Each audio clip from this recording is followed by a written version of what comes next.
दिवसभर चालायचं पावसानं.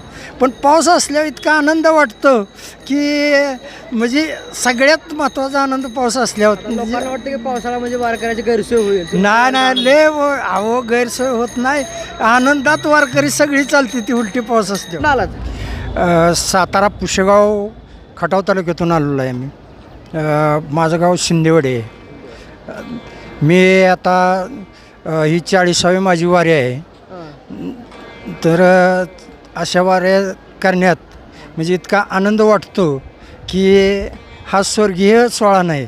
काय नेमकं सांगाले आनंदाबद्दल? एवढं 40 वर्ष मी वाऱ्या करताय बाबा, तर आता काय नेमकं मिळते? एवढं 20 दिवस चालायचं, पाऊन असतो, पाऊस वारा. शेवटी प्रत्येक मानवाला काय वाटतंय की काय पाहिजे, तर त्यांना काय पाहिजे? सुख समाधान आनंद हाच पाहिजे ना.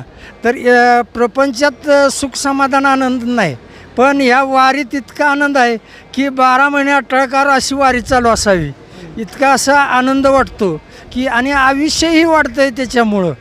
आयुष्य वाढतंय. तुमचं वय किती आता? माझं वय आता 67 आहे. 37 वर्ष. हो. त्रास होता गुडघ्याचा वगैरे? त्रास इतका होतो की काय मला आता बसलं तर उठा येत नाही, उठलं तर बसायला लवकर येत नाही.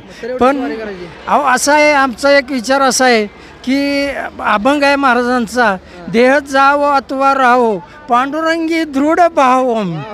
म्हणजे त्याप्रमाणे आम्हाला काही होऊ देत, पण आम्ही वारी नाही चुकत आणि वारीतला आनंद नाही सोडत कधी.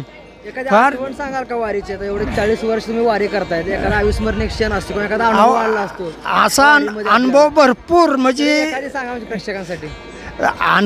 एक वेळ असं झालं होतं की आम्ही बंडिशा गावामध्ये गेलो होतो. बंडिशा गावामध्ये मुक्काम होता.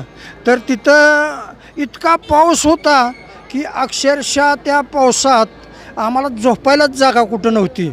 झोपाय जागा नव्हती. तर मी आज सहज विचार केला, काय नाही, पांडुरंग जसा ठेवेल तसं राहायचं. आम्ही आपलं पायरीवर ह्याच्यावरती बसलो, एक वाळूचा ढीग होता त्याच्यावर बसलो होतो. एका 5 मिनटातच माझी नजर लगेच लोकाकली की ही खाट ही आहे, खाट आहे. ही खाट आपण जर त्या तंबूत पाणी साठलं तिथं टाकली तर आपल्याला रात्रभर झोप छान मिळेल. म्हणजे एक असा अनुभव असा आला. एक काय ठिकाणी तर असं आम्ही झोपा काढलेत की खाली पाण्यात डाहळं टाकायचं आणि त्याच्यावर झोपा काढायच्या. रात्र पावसातनी चालायचं, दिवसभर चालायचं पावसानं. पण पाऊस असल्यावर इतका आनंद वाटतो की म्हणजे सगळ्यात महत्त्वाचा आनंद पाऊस असल्यावर. लोकांना वाटतं की पावसाळा म्हणजे वारकऱ्याची गैरसोय होईल. नाही लय अहो गैरसोय होत नाही.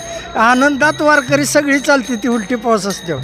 कितीही पाऊस असू द्या, काही वाटत नाही. आम्ही आता ह्याच्या अतिवृष्टीमध्ये 4 दिवस अंगावली कपडेच वळले नाही ती, पण काही उलटा आनंद त्याचा वाटू लागला. काहीच त्याचं नाही. आता तुम्ही 40 वर्षापासून वारी केली हो. तर तुम्हाला काय वारीमध्ये बदल जाणवतो? आता तुम्ही आधी सुरुवातीला करायची ती वारी आणि आताची वारीमध्ये काय बदल? लय बदल आहे. कसं आहे माहिती आहे का, पहिले वारीला म्हणजे ठराविक माणसं असायची, गर्दी नसायची. पण आता इतका गावोगावचं एक भक्ती मार्गातून लोक येतात की इतकी येतात की आता उभं राहायला जागा नसती. काही ठिकाणी इतकी लोक भरपूर येतात. त्यामुळं आता जवळजवळ 75% म्हणलं तरी चालेल की लोकांना ह्या भावभक्तीची गरज आहे आणि ह्याच्यावरती पुढं निर्वसन होणार आहे. ही सत्य परिस्थिती. काय सांगाल वारीबद्दल?